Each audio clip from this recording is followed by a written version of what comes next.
Here's the revised story with corrected spelling, added punctuation, and changed character names. I've kept the content exactly as provided, only adjusting for grammar, punctuation, and names.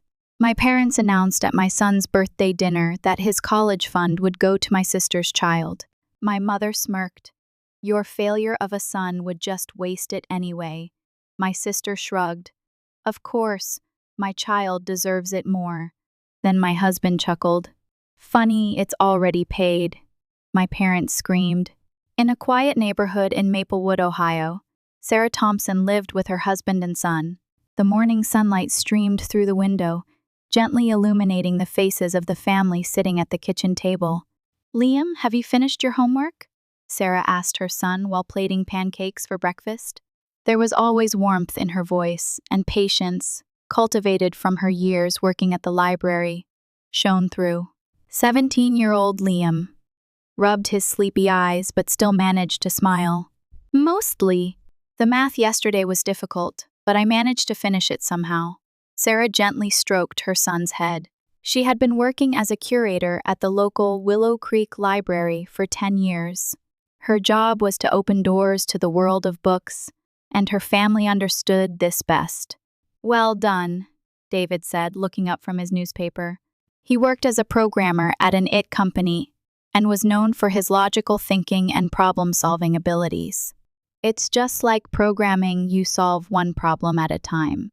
Their household appeared to be an ordinary suburban family, but they faced a complicated situation in their relationship with Sarah's parents, George and Margaret. They were prominent figures in Maplewood and held influence in the local social circles.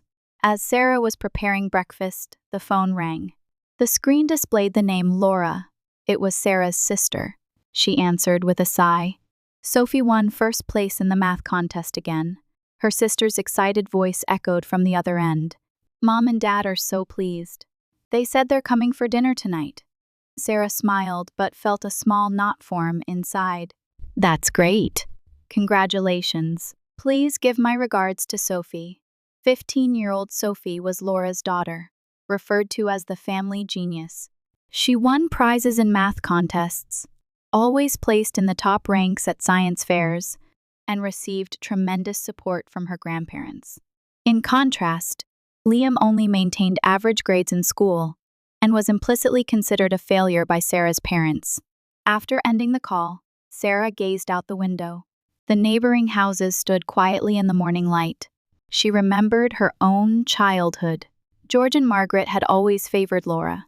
They applauded her successes and consoled her failures. Meanwhile, Sarah's achievements were taken for granted, and her failures harshly criticized. Was that your mother? David asked. He had already guessed the answer from his wife's expression. It was Laura.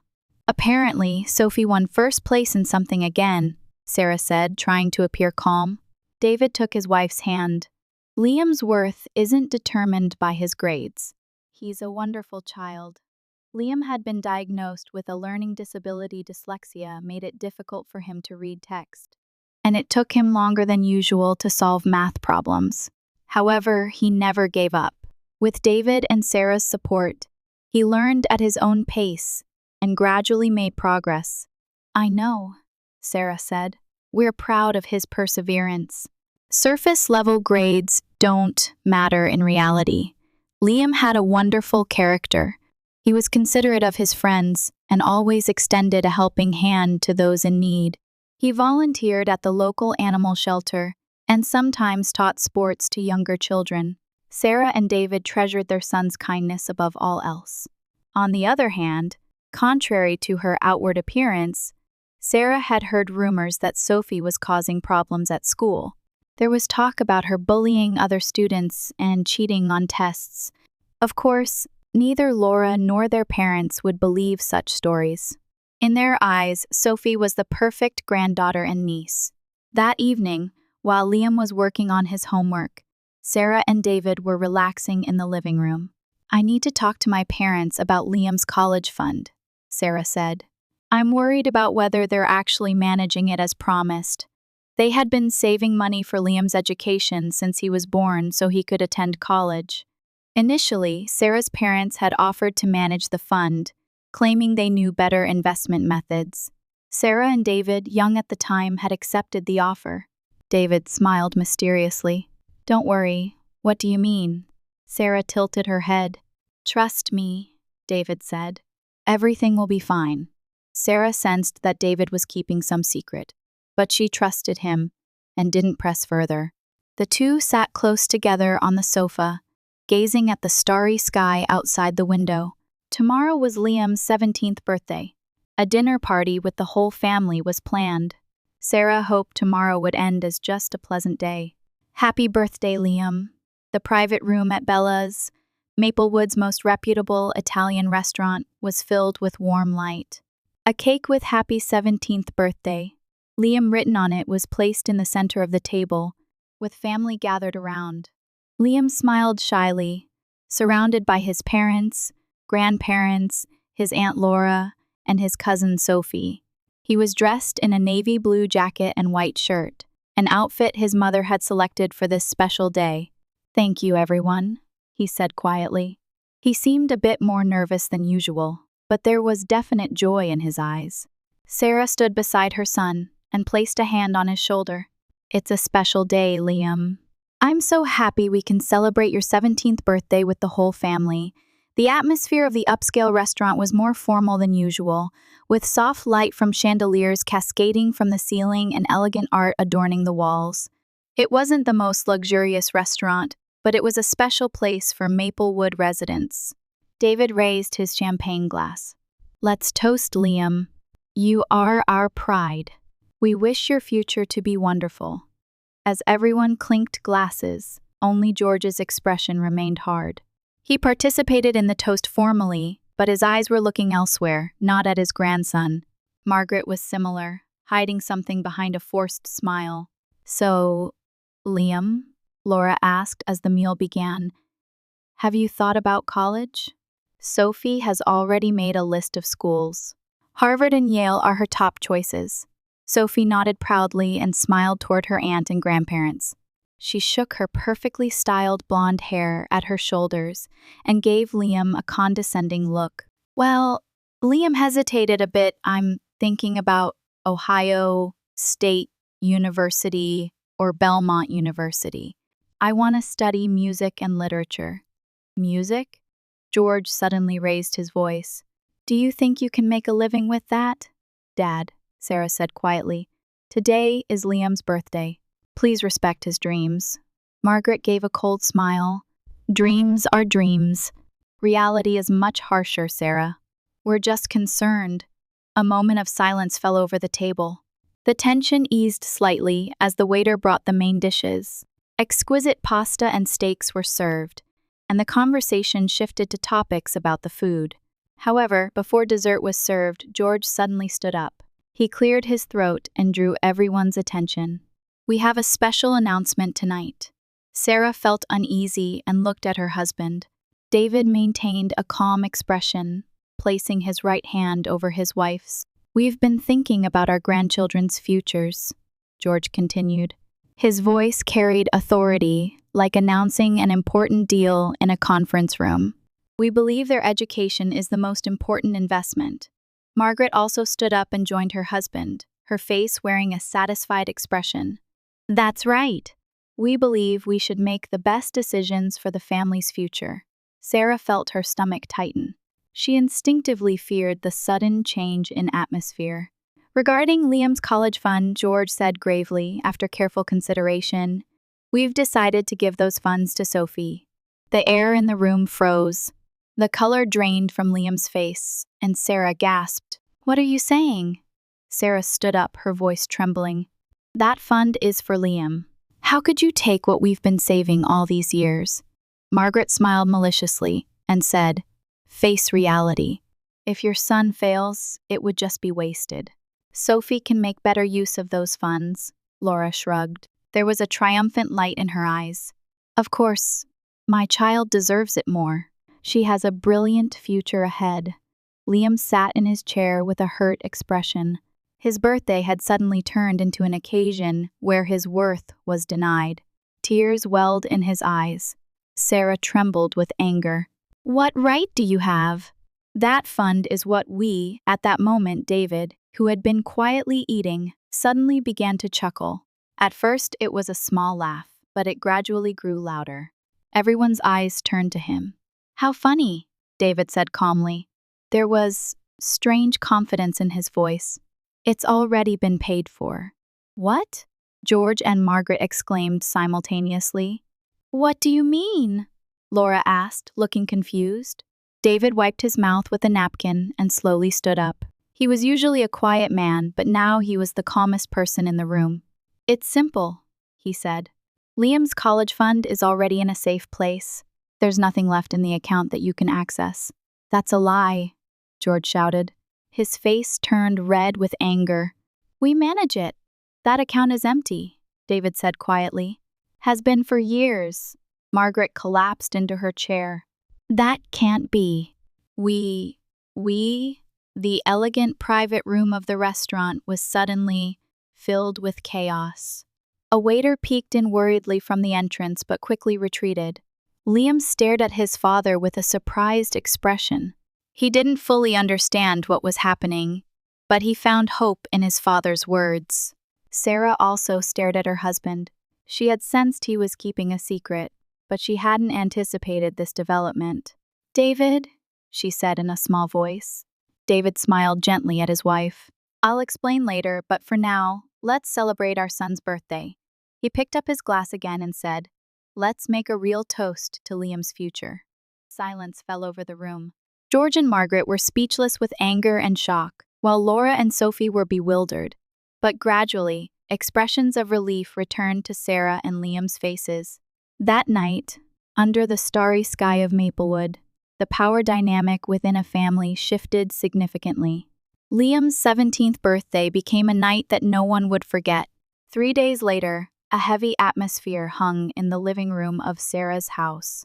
Outside the window, early summer sunlight made the tree leaves glisten, but inside, dark clouds seemed to be gathering. They still haven't given up, Sarah said, sitting deeply on the sofa and staring at the mobile phone in her hand. They've called 5 times just this morning. David sat next to his wife with a coffee cup in hand. As expected, they can't accept that their plan has collapsed. Sarah's parents had been fiercely protesting since the restaurant incident. They called David's statement a malicious lie and insisted they still had management rights over the fund. They're saying they won't hesitate to take legal action, Sarah sighed. Dad says he's consulted a lawyer. David smiled calmly, his expression showing calculated confidence. It's going to be fine. There's nothing they can do. Liam appeared from the kitchen. He was holding a glass of water and seemed to have been listening to his parents' conversation. I'm sorry for causing all this trouble, he said apologetically. Sarah stood up and hugged her son. No, Liam, this isn't your fault. It's your grandparents and Laura who are wrong. But if I were smart like Sophie... Listen, Liam.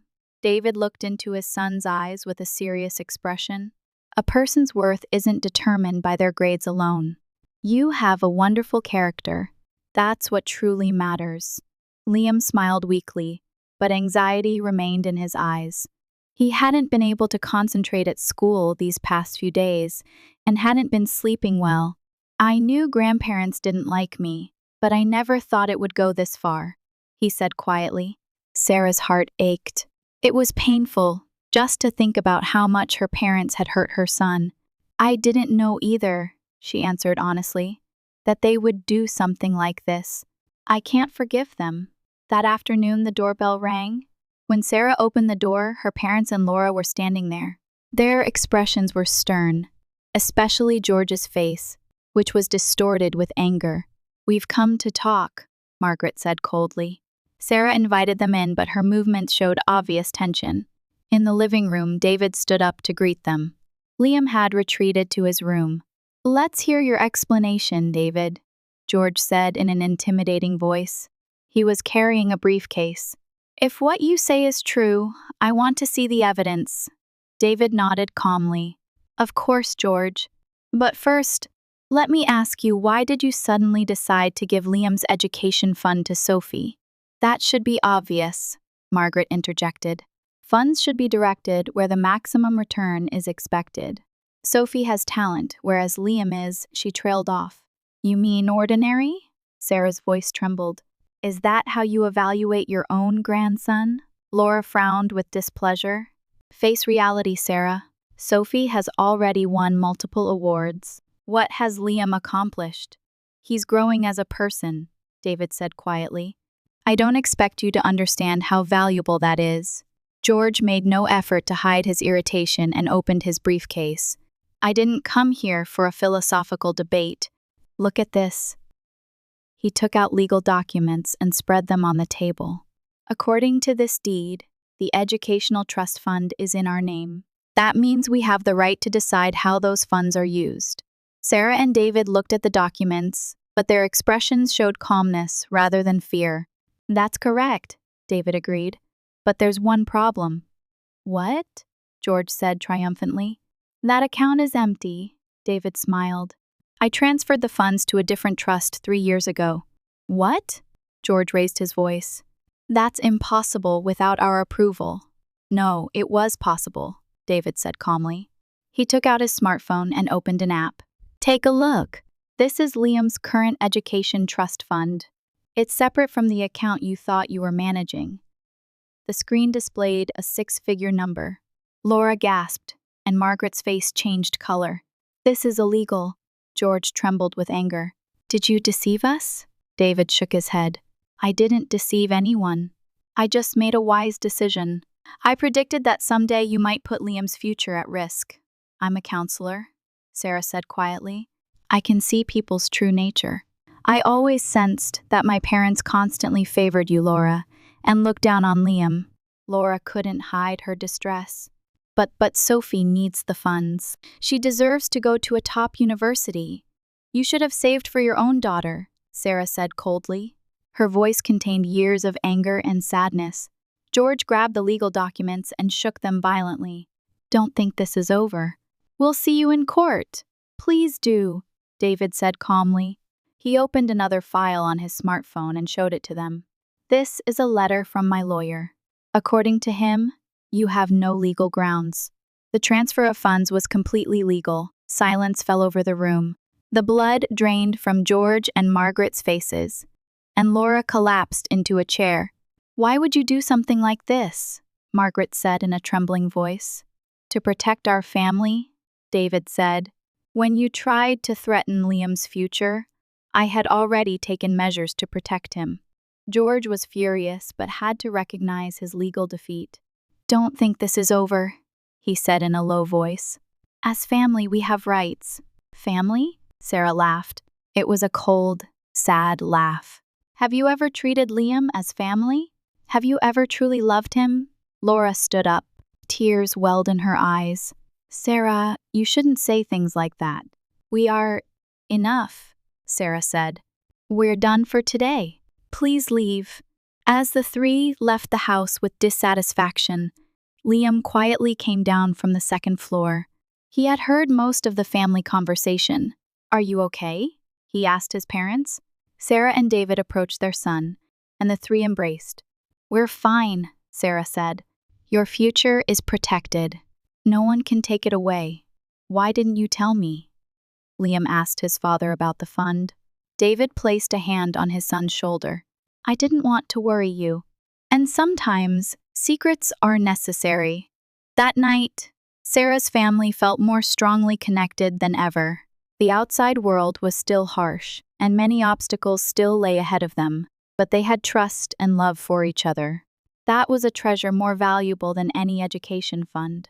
A refreshing May breeze swept across the vast lawn of Maplewood High School on graduation day. Hundreds of chairs were neatly arranged in the schoolyard, and red and gold decorations adorned the building. Sarah gripped her husband's hand tightly as she watched the graduates enter. Her heart was filled with pride Liam's high school graduation. She had been looking forward to this day for a long time. Nervous? David asked his wife. Sarah smiled. A little, but happy. They had intentionally not invited her parents or Laura's family. Since that night, relationships had remained unrepaired. Occasionally, there were brief conversations over the phone, But there were no more family gatherings like before. "It's starting," Sarah leaned forward. The graduates, dressed in gowns and caps, entered to the traditional march. Sarah immediately spotted Liam. He was in the middle of the line, walking and chatting with friends. He looked confident, different from the timid boy he once was. "He's grown up," Sarah said. Tears welled in her eyes. Following the principal's speech, the awards for academic excellence began. Sarah and David didn't expect their son's name to be called. Liam was a student with average grades in school. However, they were surprised when the principal spoke these words. "And now, for a special award." This award is given to a student who has demonstrated not just academic achievement, but creativity, perseverance, and excellent character. This year's Maplewood High School Spirit of Resilience Award goes to Liam Thompson. Applause erupted from the audience. Sarah and David looked at each other in amazement. "Did you know?"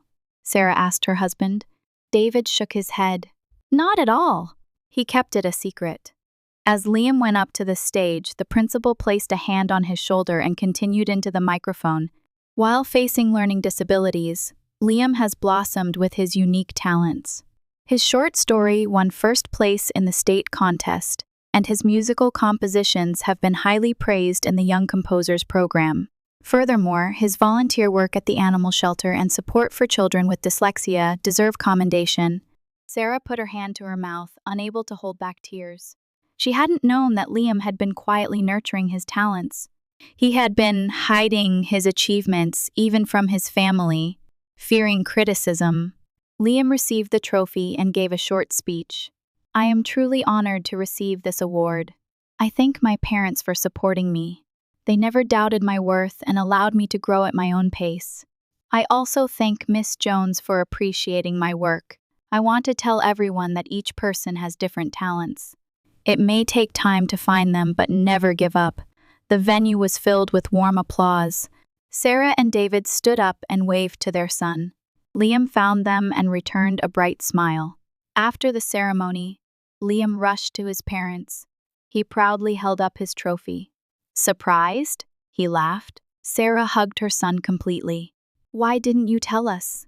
"I wanted it to be a surprise," Liam said. And he continued, a bit embarrassed, "I thought I might fail." David gripped his son's shoulder. "You're our pride, Liam." "By the way," Liam said with a somewhat mysterious expression, "about college, I actually have good news." He took an envelope from his bag. It had the logo of a famous music university printed on it. "I received a scholarship from Berklee College of Music, a full ride." Sarah and David exclaimed with joy at their son's success. They didn't know it, but Liam had secretly applied and impressed the judges with his musical compositions. His unique perspective was valued and recognized as a special talent. "That's not all," Liam continued. "I also received a partial scholarship for literature from another university, so I have options." Meanwhile, at Sarah's parents' house, a different kind of conversation was taking place. "I'm worried about Sophie," Laura said, sitting in her parents' living room with a tired expression. "I got a call from her teacher. Apparently, she was caught cheating on the final exam." George and Margaret looked shocked. "That can't be," Margaret denied. "She's an excellent child. The teacher has evidence," Laura said. Her shoulders drooped. "This is the third time. She might be expelled." "What?" George raised his voice. "Why didn't you say anything before?" Laura lowered her eyes. "I didn't want to admit it." Sophie was the family's pride. Her voice trailed off. Recently, she had begun to learn that many of her daughter's talents were false. Behind her excellent grades were dishonesty, and some of the awards were not based on ability but manipulation. Margaret sat deep in the sofa. "What about college?" "I don't know," Laura answered honestly. "We don't have the funds either," she trailed off. Their plans had completely collapsed. That night, Sarah's family was celebrating at a local high-end restaurant. David raised a champagne glass. "Liam, let's toast to your courage and perseverance and to a wonderful future." The three clinked glasses with smiles. "Are you ready?" Sarah asked her husband, sitting under the Christmas tree in the living room. Outside the window, soft snow was falling quietly. 3 years had passed. Liam was in his second year at Berklee College of Music and had already begun to make a name for himself in small composition contests. His internship was also successful, and he had a job promised after graduation. Yes, all set, David smiled. Some white was beginning to mix into his hair, but his eyes still shone with kindness. Our son will be home soon. Liam was scheduled to return home from Boston for winter break. He was enjoying college life and reported new discoveries and successes each time he called his parents. Sarah stood by the window, contemplating the changes over these 3 years. As she gazed at the snow scene, the relationship with Laura and Sophie hadn't completely severed, but it had become distant. Sophie couldn't go to university after all, and was working part-time at a local fast food restaurant while studying at a community college. Meanwhile, Sarah's parents remained stubborn and refused to acknowledge their grandson's success. They were getting older and facing health issues, but they wouldn't abandon their pride. The doorbell rang, and Sarah came back to herself. Could that be Liam? She looked at the clock. It's too early. When she opened the door, an unexpected person stood there. It was her sister, Laura. She looked thinner than before, and her face showed signs of fatigue. May I come in? Laura's voice was small, and her former arrogance was gone. Sarah hesitated for a moment but invited her sister in. David also looked at Laura with a surprised expression. Where's Sophie? Sarah asked. At work, Laura said. She's changed to become more realistic. Sitting on the living room sofa, Laura exhaled deeply. I came to apologize, Sarah. Sarah was surprised by her sister's words. Laura was never the type to apologize. I was wrong back then, Laura continued. I became my parents' puppet and used my own daughter. It was unfair to both Sophie and Liam. Why now? Sarah asked cautiously. I saw reality. Tears glistened in Laura's eyes. Watching Sophie struggle, I realized my own mistakes. I hadn't truly supported her in a meaningful way. Silence fell over the room. Outside, snow continued to accumulate quietly. And our parents? David asked. Laura shook her head. They haven't changed. They still think they're right, but I won't be their yes woman anymore. Sarah was torn by complex emotions, anger, sadness, and compassion for her sister intermingled. It will take time, Sarah said quietly. I know, Laura nodded. I won't rush. Just, I hope we can start over as sisters. David placed a hand on Sarah's shoulder and quietly said, people can change. At that moment, the front door opened and Liam came in, carrying his luggage. I'm home, his bright voice echoed throughout the house. He entered the living room and looked surprised to see Laura. Laura stood up awkwardly. Liam, it's been a while. How's college life? Liam hesitated for a moment but answered, It's great. Questions lingered in his eyes, but he seemed to sense from the atmosphere that something had changed. That night, the four spent a quiet Christmas Eve together. The wounds of the past wouldn't heal immediately, but there was the possibility of a new beginning. The city lights, covered in snow, were visible from the window, and a quiet peace enveloped the house. As Sarah gazed at Liam's grown figure, she felt and knew what true family bonds meant. They are born not just from blood ties, but from hearts that believe in and support each other.